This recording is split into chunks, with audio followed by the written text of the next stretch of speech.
Government کہہ رہی ہے آپ کو کیسے سیریسلی لیں؟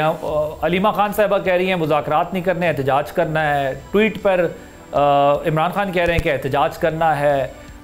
تحفظ آئین پاکستان میں آپ بیٹھ کے کہہ رہے ہیں کہ ڈائیلاگ کرنا ہے. گوہر صاحب کہتے ہیں ڈائیلاگ سے معاملات آگے جائیں گے. وہ کہتے ہیں ہم آپ کو نان سیریس سمجھتے ہیں اور کوئی سیریس جینوئن ڈیمانڈ آپ کی نہیں ہے جس کے اوپر گورنمنٹ آپ سے انگیج کرے، لیکن پھر بھی جو گورنمنٹ کی طرف سے یا پی ایم کی طرف سے آفر کی گئی ہے آپ لوگ اس کو کس طرح لے رہے ہیں؟ کیونکہ آپ لوگ بھی تو کافی ٹائم سے کہہ رہے تھے کہ یہ ہمیں انگیج کریں، بات کریں ہم سے.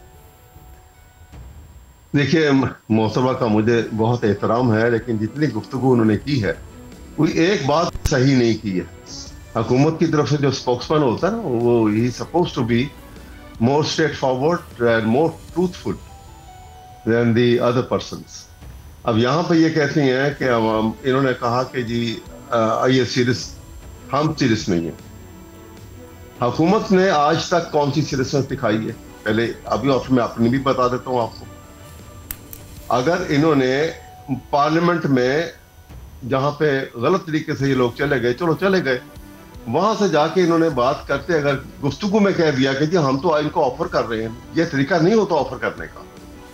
آفر کرنے کا طریقہ وہ ہوتا ہے ذوالفقار علی بھٹو نے جب بڑے شدید ایجیٹیشن ہو رہے تھے تو اس وقت کیا تھا اپوزیشن کو، اور پھر اپوزیشن بیٹھ گئی تھی بات کرنے کے لیے شدید ایجیٹیشن کے باوجود. اور وہ ہوتا ہے کہ آپ گورنمنٹ جو ہوتا ہے اس کو میگنینیمٹی دکھانی ہوتی. آپ وہاں پر ٹی اور بناتے اور کہتے کہ جی یہ مذاکرات کے لیے ہم آپ سے تیار ہیں، آپ اپنے مطالبات لائیں اور بیٹھیں، ہم دیکھیں گے کیا ہم کس نتیجے میں پہنچتے ہیں اور ہماری باتیں آپ سنیں، ہم آپ کی سنیں گے. اکراس دی ٹیبل وہاں پہ بیٹھ کے آپ کہہ سکتے تھے کہ یہ ہم آپ کی مان سکتے ہیں، یہ نہیں مان سکتے ہیں. بات پتہ تو لگتا ہے کہ آپ نے بات چیت شروع کی. یہاں پہ بات چیت آپ کو یاد ہوگا کہ دسمبر میں ایک پہلی دفعہ ملاقات ہوئی تھی، پھر 2 جنوری کو انہوں نے ٹائم رکھا. 2 جنوری کو انہوں نے کہا کہ جی آپ تحریری مطالبات لے آئیں اور ہم بات چیت آگے بڑھاتے ہیں.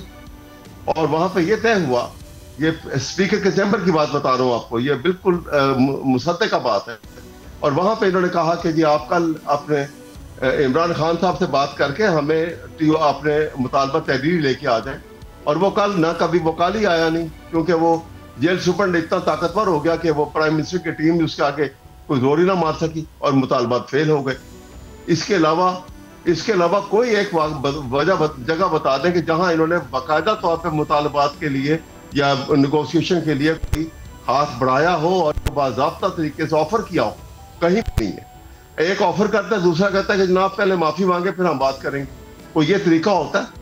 اگر معافیوں پہ بات چلے گی تو آپ کہیں گے کہ یہ 9 مئی کا معافی مانگے، ہم کہیں گے کہ آپ جو ہے سپریم کورٹ پہ آپ نے حملہ کیا تھا وہ 9 مئی سے بڑا سنگین واقعہ تھا، آپ اس کی معافی مانگے. تو پھر معافیوں پہ مسئلہ تو بہت خراب ہو جائے گا. بات آگے چلنی چاہیے ملک کے لیے، اور ملک کی معیشت تو آپ کیسے کہتے ہیں معیشت بہتر ہو گئی. اب اگر اس کے بدلے بھی میں بات اگر کہیں تو میں تھوڑی سی کر دوں آپ کو. آپ معیشت کی بات کر رہے ہیں؟ ابھی انہوں نے کہا نا کہ ملک کی معیشت بھی بہت اب تو بہتر ہو گئی، تو میں اس کے متعلق بھی بات کر دوں. انہوں نے جنرل عاصم منیر صاحب کی بات کی، ان کو تمغہ ملا، بڑی خوشی کی بات ہے. ہمارے قومی ہیرو ہیں بھائی، ہماری آرم فورسز کے وہ سربراہ ہیں، اچھی بات، بڑی اچھی بات ہے. لیکن تمغہ مل گیا، اس کا یہ لائسنس تو نہیں مل گیا کہ آپ پاکستان کے آئین کا حلیہ بگاڑ دیں یا آپ رول آف لا کو رول آف اتھارٹی سے بدل دیں، آپ وہاں پہ ڈیسپوٹزم لے آئیں. یہ تو نہیں آپ کو کسی نے اتھارٹی دی، نہ دیکھو نہ کوئی دے سکتا ہے. پاکستان کے حالات جو ہیں وہ آئین کے مطابق ہی چلنے ہیں، تب ہمارے مسائل حل ہوں گے، ادروائز خراب ہو جائیں گے زیادہ، اور ہوتے چلے جا رہے ہیں. سبسکرائب کریں اور بیل دبائیں تاکہ کوئی خبر رہ نہ جائے.